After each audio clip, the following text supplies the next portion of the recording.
Toll plaza पर NH की तरफ से प्रशिक्षण केंद्र चालू है। एनएचआई ने एचएलएल एक कंपनी है, उसको हायर किया है ट्रेनिंग के लिए, ताकि टोल पे कैसे काम किया जाता है, कैसे रहा जाता है, सेफ्टी के पर्पस, और हाईवे पे जितने भी सफर करने वाले हैं उनके साथ कैसा होना चाहिए। इसी संबंध में एनएचआई ने एक ऐप है, उसका राजमार्ग यात्रा।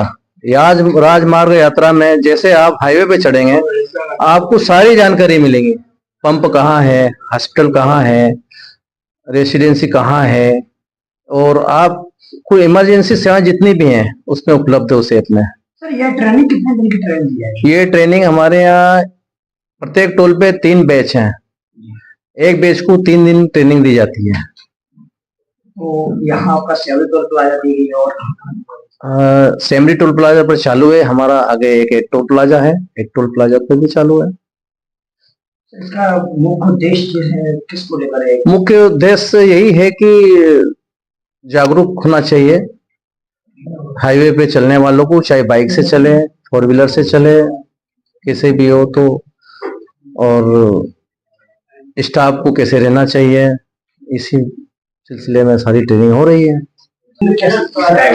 ट्रेनिंग में जो है ना, टोल प्लाजा स्टाफ्स के बारे में हम लोग बात करते हैं उनको, तो उनको बताने सबसे पहले हमको सॉफ्ट स्किल्स पे बात करनी होती है। सॉफ्ट स्किल्स मीन्स के टोल प्लाजा पर कोई भी कंज्यूमर आ रहा है, कंज्यूमर आने के बाद कंज्यूमर से किस तरह से बात करनी है।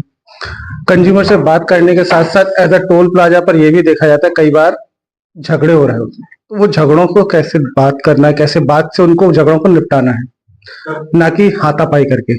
सॉफ्ट स्किल्स, गेस्चर, पोस्चर, और सबसे जो मुख्य बात होती है टोल्स पर काम करती है सर, स्ट्रेस मैनेजमेंट के ऊपर बात करती है। स्ट्रेस मैनेजमेंट के साथ साथ हमने यहाँ पर टोल्स पर जो है ना, ट्रेनिंग में एक हमारा एजेंडा है जिसमें बेसिक लाइफ सपोर्ट्स के बारे में बताया गया है कि टोल प्लाजा के आसपास एक्सीडेंट स्पॉट बहुत होते हैं, बहुत एक्सीडेंट हो रहे होते हैं, तो उन एक्सीडेंट स्पॉट्स पर कैसे एक नॉन टेक्निकल बंदा कैसे उस व्यक्ति की जान बचाने के लिए काम कर सकता है, हमने उस पर भी बातचीत की हुई है। इससे जो ट्रेनिंग से क्या एक्सीडेंटों पर रोक लगाई है? ट्रेनिंग से एक्सीडेंट पर रोक नहीं लगाई है इससे, लेकिन कैजुअलिटी को कंट्रोल किया जा सकता है। कंट्रोल किया जी, कैजुअलिटी को कंट्रोल करने के लिए देखिए, मोस्ट टाइम क्या होता है कि जो एक्सीडेंट स्पॉट के बाद जो है ना, फर्स्ट 10 मिनट होते हैं, फर्स्ट आवर होता है उसको गोल्डन आवर बोलते हैं। उस गोल्डन आवर में यदि व्यक्ति को जो है ना, जरूरत की जो भी चीज है, सीपीआर है या और कोई नीड्स है, यदि वो उस समय उस व्यक्ति को मिल जाती है तो शायद जो कैजुअलिटी होने वाली थी उस कैजुअलिटी को अवॉइड कर सकते हैं। मतलब इनकी जो घटने के पहले जो 4 दिन लगेगा। हाँ, आप दूसरे शब्दों में कहा जाए तो यदि एक्सीडेंट स्पॉट पर फर्स्ट एड व्यक्ति को दे दिया जाए तो फर्स्ट एड के बाद जो है ना, उसको आसानी से क्या डॉक्टर जो है ना टैकल कर सकते हैं। जैसे कई बार आपने देखा होगा डॉक्टर्स बोलते हैं कि आप 2 मिनट या 5 मिनट पहले ले आए होते तो शायद हम पेशेंट को बचा लेते। वो 2-5 मिनट को कैसे यूटिलाइज करना है पेशेंट के साथ एज अ सीपीआर के थ्रू, या कैसे करना है, वो लोग हम लोग यहाँ पर उस चीज पर चर्चा कर रहे हैं। Thank you.